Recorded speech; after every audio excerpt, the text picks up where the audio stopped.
Hi guys, Sam here. Let's cut introductions aside. Sonic is the GOAT. You know it, I know it, and if you disagree then, well... Get out! So I figured, why not make a top 10 Sonic characters list? I know it's a little bit overused, but hey, why not make it anyways? I've been a big fan of Sonic since kindergarten of 2009 to 2010. Truly the best time to be a Sonic fan. So, here it is. And you guys are probably already know who are my top 3, but at the same time, this list might shock you because I'm using different versions of these characters. So all cards are on the table.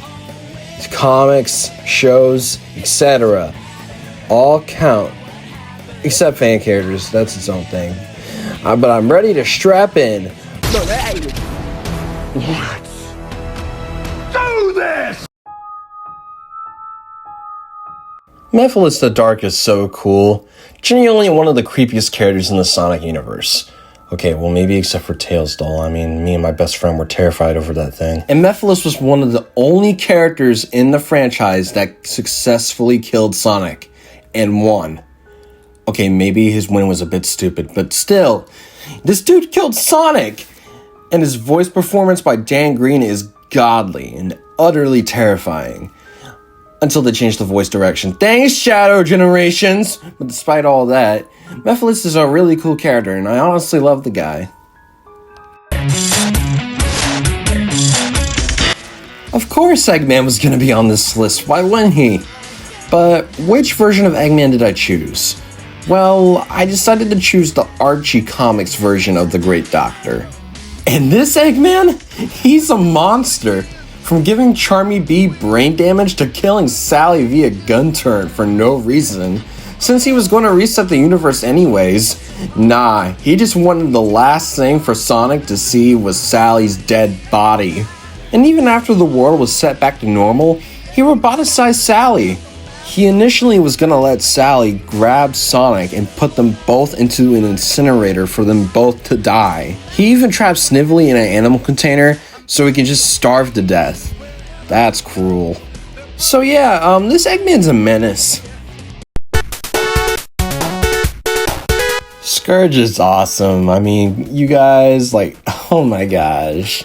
This dude is like Sonic, but if he was a bully. And honestly, I gotta respect the king for that.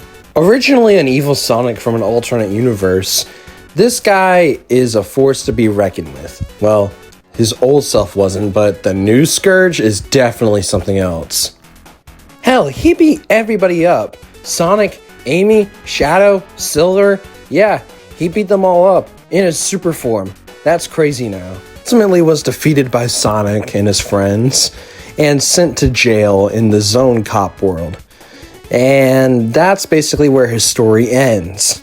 As when he escapes, it leaves on a cliffhanger. Thanks, Ken. But yeah, ultimately, he's a fun character to read, and I recommend reading those issues that he's in. Well, the ones by Ian Flynn, that is.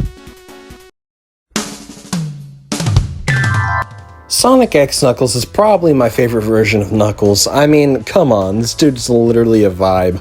He's like the video game version of Knuckles, except he's a little bit more angrier and a little bit more trusting towards people, which is not a bad thing. Whereas Cosmo put it, he has a very trusting heart and believes that there's good in everybody. And it's a nice way of looking at it too. I mean, Knuckles has always been a little bit, well, not the brightest or sharpest tool in the shed, but at the end of the day, he's still a really trusting guy and believes that everybody has good in them. He's honestly a pretty cool character, and this is my favorite version of Knuckles, so... Okay, this might be a little bit controversial, well, at least for Screw Attack, but Silver is an amazing character. I love how he's written in Sonic 06, and I definitely love how he's written now. All the voice actors for Silver do an amazing job, and on top of that, he's from the future! Kinda like somebody else I know. Yeah, it's no surprise that Silver's based on Trunks, but you know what? It's pretty cool. Giving him psychic abilities and telekinesis, I feel like that's a pretty awesome thing to give this character. Even though it doesn't really translate well into the game. But hold up for a second. if Shadow's like Vegeta and Silver's like Trunks, does this mean that Shadow is Silver's father? But hey, that's just a theory. A game theory. Yeah, it's no surprise. I'm a big fan of Sonic Rush, and Blaze the Cat is no exception to that rule. She's an awesome character. I mean, she has pyrokinesis. You can play in the Himalayas for hours. I'm sorry about that joke.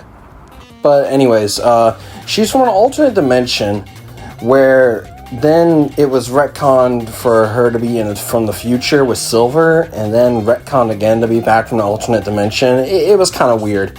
But regardless, Blaze is still a really cool character, and she's a fun, interesting pick for the Sonic cast. But one thing I gotta mention is that according to Sega and the game that she was in, she's bothered by her small chest. Yeah, that's a little bit strange, but regardless, Blaze is a really cool character, and honestly, I think a lot of people should play Sonic Rush. Amy Rose has always been a really great character. I mean, she's carefree, loving, empathetic, but in my eyes, there's only one great Amy, and that version of Amy is Sonic X's Amy. Yeah, it's no surprise, she's the best Amy. And it's mostly thanks to Lisa Ortiz. Her vocal performance is really amazing. Yeah, Amy Rose has had a monster crush on Sonic for about a long time. Yeah, and I say monstrous crush. Stand in the way of her and Sonic and you will be pummeled into the ground. But through that, she's loving and caring, and honestly probably one of Sonic's best friends. In this show, she actually even makes him a bracelet, a Lucky Charm bracelet. That way so he can get over his fear of water. And it's actually pretty adorable. Until it gets destroyed by Eggman. Thanks, Eggman! Yeah, she goes pretty ballistic after she loses the bracelet. But overall, yeah, Amy's a pretty cool character. Yeah, I think it's no surprise that Jet the Hawk is in third place. But overall, he's a really amazing character. And I find him really funny in the scenes that he's in. This is thanks to the great performance of Jason Griffith, as his performance for Jet is probably the best we're ever going to get from a video game voice acting standpoint. I mean, come on, guys. I mean, squaw! It's Jet the Hawk! Not only is he cocky and arrogant, but he's got a cool-ass extreme gear. And you know what extreme gear is?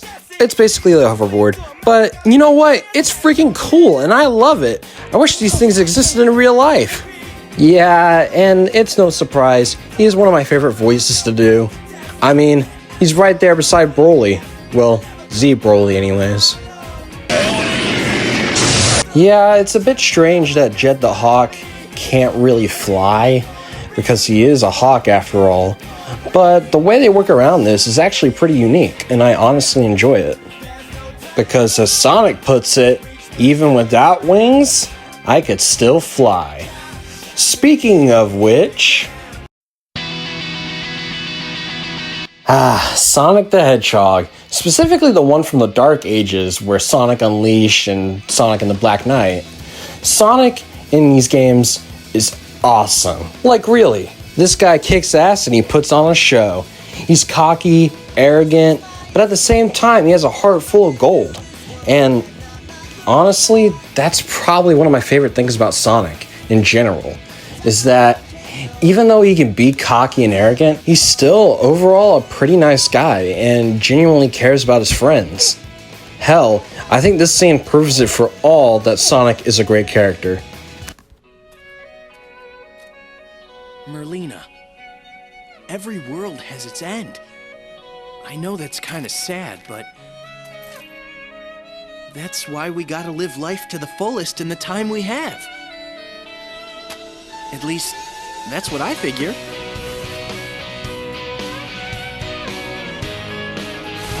Grandfather. It really makes me look back and think, damn, Sonic is such a good franchise, and people underestimate it a lot. And honestly, I feel like that's kind of sad. I mean, Sonic is probably one of the most iconic video game characters of all time, and to see him, well, kind of downplayed is a bit sad. because he has a chance to be amazing.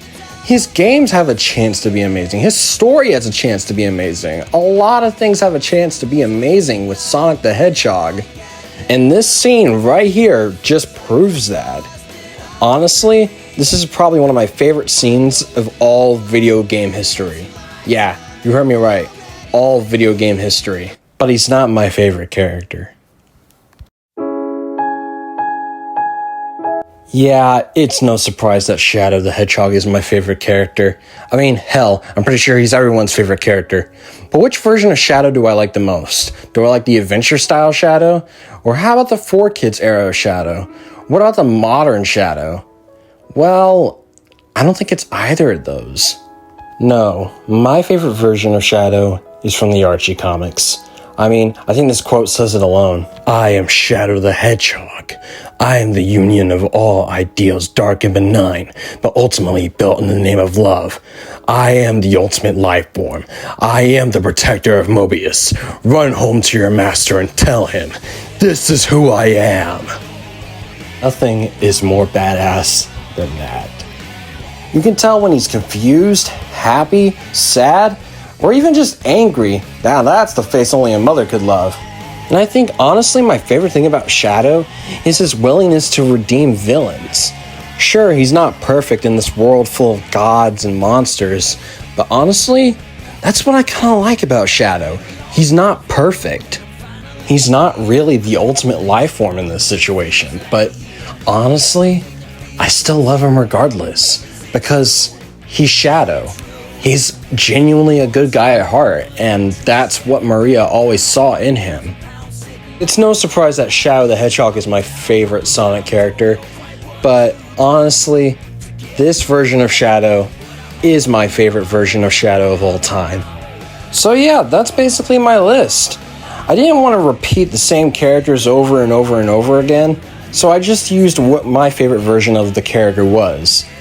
I'm still working on my manga called Vigilante, so I think you guys should go check that out. That's vigilante.net, where you can buy the chapters of my manga. But that's pretty much it. I hope you guys like and subscribe, and I'll see you guys later.